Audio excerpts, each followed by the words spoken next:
किशनपुर नामक एक छोटे से गांव में हरिया, उसकी पत्नी और उनके 2 लड़के रहते थे। हरिया के दोनों लड़के जुड़वा थे और दोनों शक्ल सूरत में हमशक्ल थे। जो कोई भी व्यक्ति उनको देखता तो वो पहचान नहीं पाता कौन रामू कौन राजू है इन दोनों में से। एक शाम हरिया अपनी पत्नी से बोलता है, अब तो बुढ़ापा आ गया और अब पहले जैसे हाथ पैर भी नहीं चलते। हाँ, अब आपकी और मेरी उम्र हो गई है, अब मुझसे भी घर का काम नहीं होता। क्यों ना रामू और राजू के लिए सुंदर लड़कियां देखकर उनकी शादी कर दी जाए।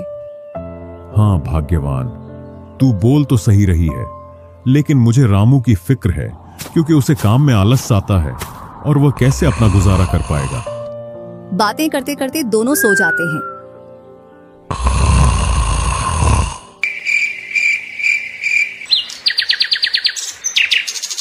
और सुबह उठकर हरिया रामू राजू से बोलता है, तुम दोनों खेतों पर चले जाना और एक खेत को खोद आना जिसमें मैं आकर बीज बो दूंगा। और आज मैं अपने दोस्त से मिलने के लिए पास ही के गांव में जा रहा हूं। 2 दिन में लौट कर आऊंगा। हरिया तैयार होकर दूसरे गांव की ओर निकल जाता है और रामू राजू भी खेतों की ओर चल देते हैं। दोनों खेतों में जाकर काम करने लग जाते हैं। रामू ठहरा कामचोर। वह थोड़ी देर काम करने के बाद एक पेड़ की छांव में जाकर लेट जाता है। इधर राजू को सुबह से शाम हो जाती है और वह आधा खेत खोद देता है।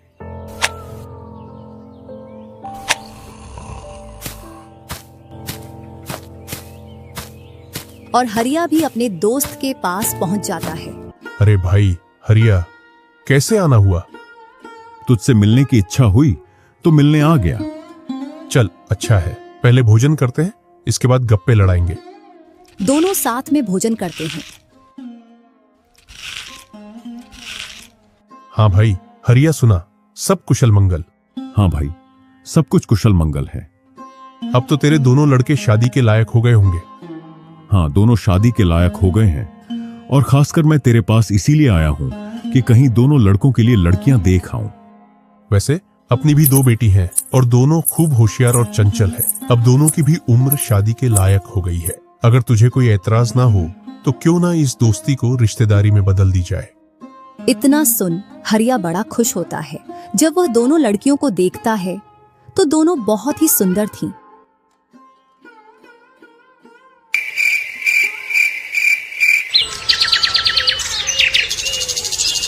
सुबह होते ही हरिया अपने दोस्त से बोलता है, मैं जल्द ही मेरी बहुओं को लेने आऊंगा। इतना बोलकर हरिया अपने गांव की ओर चल देता है। इधर रामू और राजू भी अपने खेतों पर काम करने के लिए आ जाते हैं और रामू पेड़ की छांव में जाकर सो जाता है। इधर राजू अपने काम में लगा रहता है। शाम होने को आ जाती है और हरिया भी अपने खेतों के पास आ जाता है। रामू की आंख खुलती है तो हरिया उसको आता हुआ दिखता है, तो वह खेत में जाकर काम करने लग जाता है। चलो घर, अब शाम हो गई और खेत भी पूरा खुद गया है।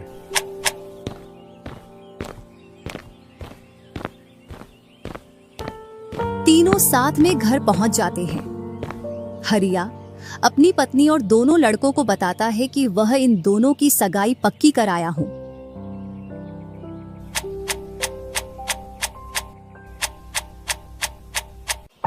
और वह कुछ दिन बाद दोनों का विवाह कर देता है।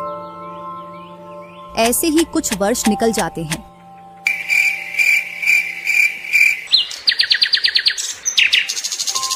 हरिया और उसकी पत्नी का स्वर्गवास हो जाता है और दोनों भाई जमीन और घर का बंटवारा कर लेते हैं।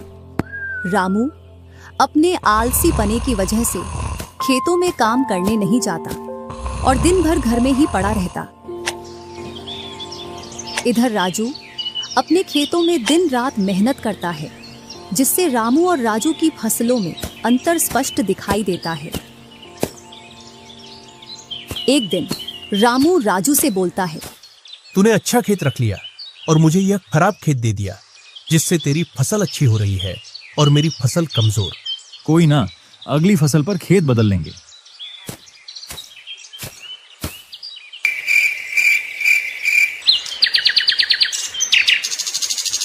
अगली फसल पर रामू राजू से खेत बदल लेता है और एक खेत ज्यादा ले लेता है। फिर भी राजू खुशी खुशी उसे खेत दे देता है। राजू के हिस्से में जो खेत थे उनमें फिर से वह दिन रात मेहनत करता। इधर रामू कभी काम करता तो कभी काम नहीं करता। रामू के पास बीज खरीदने के भी पैसे नहीं थे, तो वह पैसे लेने के लिए जमींदार के यहाँ चला जाता। जमींदार जी, कुछ पैसे उधार चाहिए थे, जिससे मैं अपने खेतों के लिए बीज ले आता और फसल आने पर मैं आपको पैसे लौटा देता। क्यों नहीं भैया, लेकिन आपको 2% ब्याज देना पड़ेगा। जी जमींदार जी, मैं ब्याज दे दूंगा। जमींदार रामू को पैसे दे देता है और रामू उनसे कुछ बीज लाकर अपने खेतों में बो देता है। इधर राजू अपनी फसल की रोज देखभाल करता और रामू बोकर आया उसके बाद से अपनी फसलों को देखने के लिए भी नहीं गया। वहीं अपने घर में पड़ा रहता और दिन रात सोता रहता।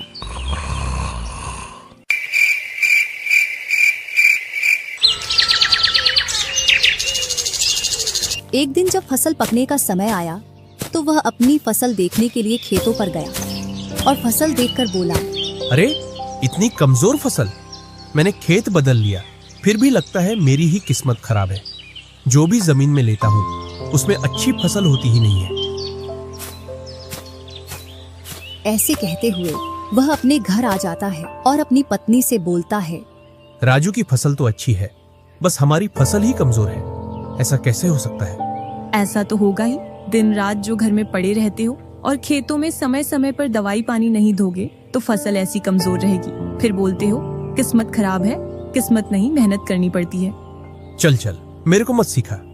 अगर किस्मत ना हो तो कुछ भी नहीं होता।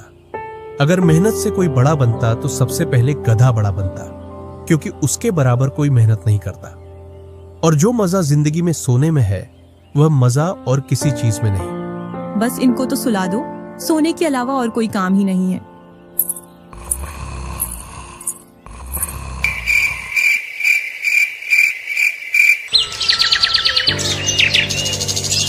कुछ दिनों बाद जब फसल निकली तो राजू की फसल रामू से दोगुनी निकली, जबकि उसकी जमीन रामू से कम थी। रामू फसल को देखकर बोलता है, इस फसल को बेच कर आऊं या खाने के लिए रखूं? इधर जमींदार जी को भी पैसे देने हैं। अब इतनी सी फसल से कैसे काम चलेगा पता नहीं।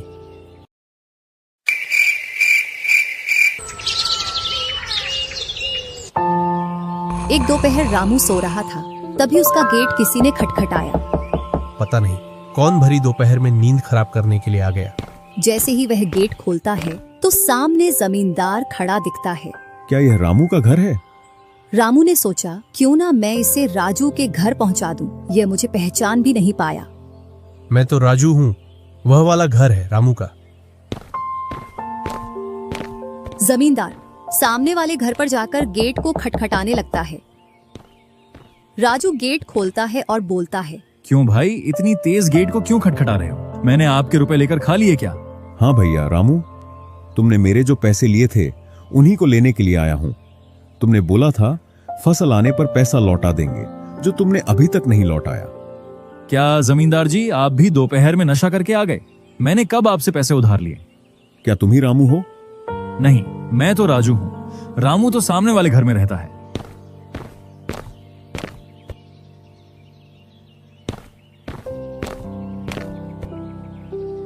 भरी दोपहरी में जमींदार का सर चकरा जाता है और वह अपने घर चला आता है और घर पहुंचकर मुनीम से बोलता है, ऐसा लगता है मुझे कि जो पैसे रामू के दिए थे वह पैसे अब लौट कर नहीं आने वाले। क्यों, ऐसा क्या हुआ जो पैसे वापस नहीं आ रहे हैं? रामू और उसका भाई दोनों हमशक्ल हैं और दोनों बोल रहे हैं कि रामू वह है, रामू वह है। और उन दोनों ने दोपहर भर मुझे इस घर से उसे घर दौड़ाया। जमींदार जी, पैसे निकालने की मेरे पास एक स्कीम है। बोलो कौन सी स्कीम है? मुनीम जमींदार जी के कान में पूरी स्कीम बताता है।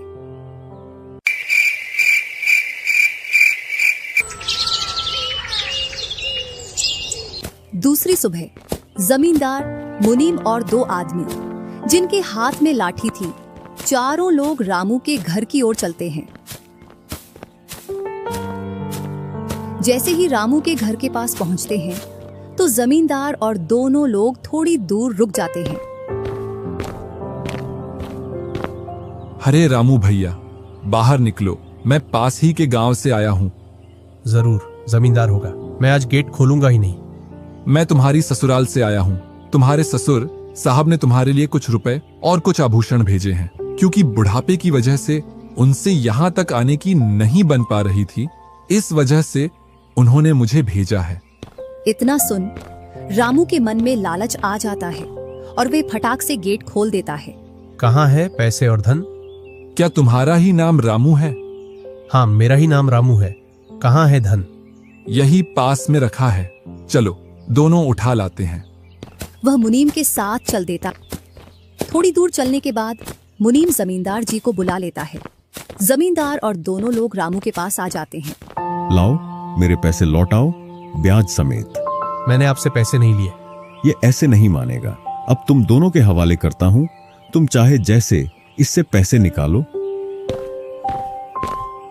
और दोनों आदमी रामू को लठ से मारते हैं। रामू चिल्लाता हुआ, अरे भाई रुको, अरे भाई रुको, मत मारो, अरे भाई रुको, मत मारो। इधर वह दोनों रामू में दे लठ लठ बरसा रहे थे। तभी राजू गेट खोलकर देखता है तो रामू पर कुछ लोग लठ से वार कर रहे थे। तो वह दौड़कर उनके पास आता है और बोलता है, अरे भाई रुको। इस रामू ने आज से 5 महीने पहले मुझसे पैसे लिए थे। जब लौटाने की बारी आई तो बहाने कर रहा था। कितने पैसे हैं? 2000। रुको मैं लाता हूँ।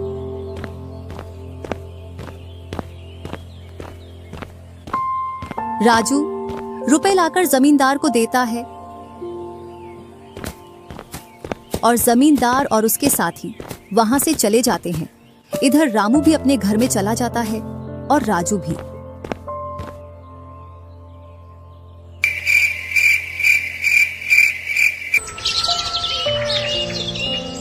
कुछ दिनों बाद दोनों भाई अपना अपना खेत खोदने के लिए खेतों पर पहुंच जाते हैं। इधर खेत खोदते खोदते राजू दौड़ते हुए रामू के पास आता है और बोलता है, देखो मुझे खेत में क्या मिला है। राजू के हाथ में हीरा देखकर रामू के मन में लालच आ जाता है और वह मन ही मन सोचता है, इसके खेत में तो और भी हीरा हो सकते हैं। क्यों ना मैं इसको मेरा वाला खेत दे दूं और इसका खेत में रख लूं, जिससे मेरे पास भी बहुत सारे हीरे हो जाएंगे। मैं क्या बोल रहा था, क्यों ना तू मेरे वाले खेत पर फसल कर ले और मैं तेरे वाले पर। इतने दिनों से तू कम जगह पर कर रहा था। और रामू राजू वाले हिस्से को खोदने लग जाता है।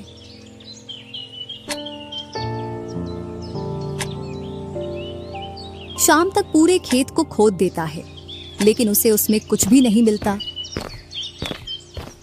और थका हारा घर पहुंच जाता है। आज पूरा खेत खोद दिया, लेकिन फिर भी एक हीरा नहीं मिला, जबकि राजू ने खेत का एक कोना खोदा था, उसमें ही उसे एक हीरा मिल गया। अच्छा, आप अगर ऐसे ही मेहनत करते रहे तो एक दिन आपको भी बहुत सारे हीरे मिलेंगे। बातों ही बातों में रामू की नींद लग जाती है।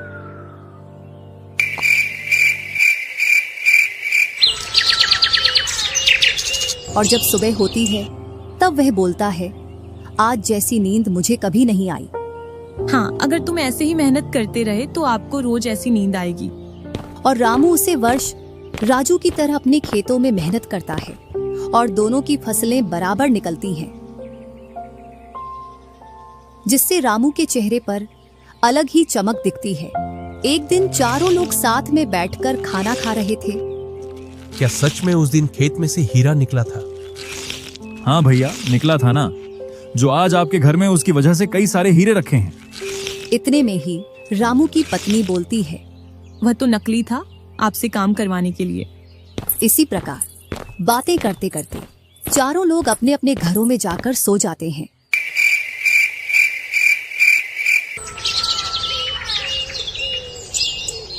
सुबह होते ही तुम दोनों को राजा साहब ने राजमहल बुलाया है। वह दोनों भाई सेनापति के साथ चल देते हैं। अब पता नहीं कौन सी आपदा आ गई। कुछ नहीं, कुछ अच्छा काम होगा, तभी तो हमें बुलाया है। दोनों राजा के पास पहुंच जाते हैं। हमने सुना है इस वर्ष तुम्हारी फसल सबसे अच्छी निकली है और आपने इस बार सबसे ज्यादा राजकोष में कर दिया है। इसी का आप दोनों को इनाम